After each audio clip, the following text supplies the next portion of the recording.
Kak. Ah. Ya. Dia kerja. Jaro. Ah, jaro.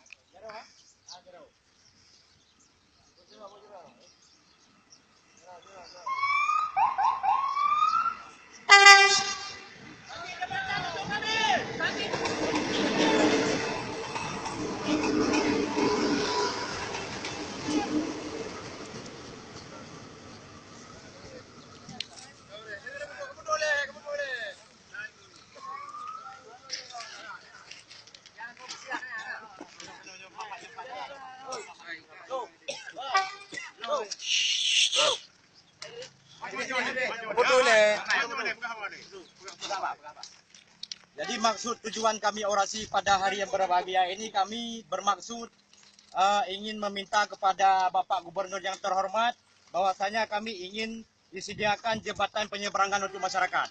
Coba Bapak-bapak lihat.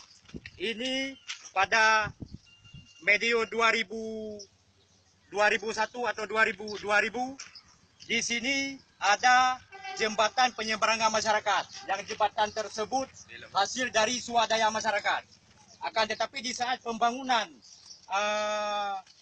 jembatan PJKA di tempat kami, jembatan yang lama sudah dibongkar. Akan tetapi setelah jembatan ini siap selesai, jembatan kami tidak dibangun lagi.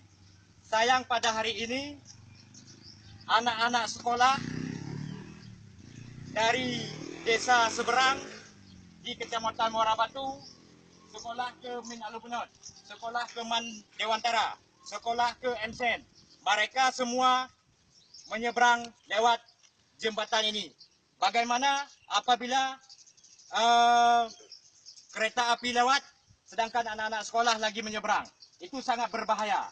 Dan yang kedua, para nelayan kita menyeberang juga lewat jembatan ini, tapi oleh pihak PJKA tidak pernah menyediakan jembatan penyeberangan.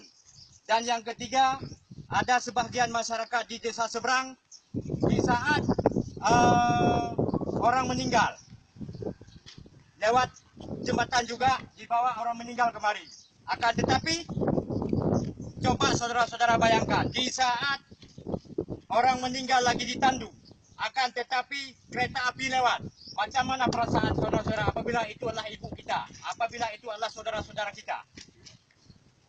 Nah, kami hari ini memohon kepada Bapak Gubernur yang terhormat Aceh Charem, kami masyarakat Dewantara, Muara Batu, butuh jembatan untuk penyeberangan anak sekolah dan nelayan.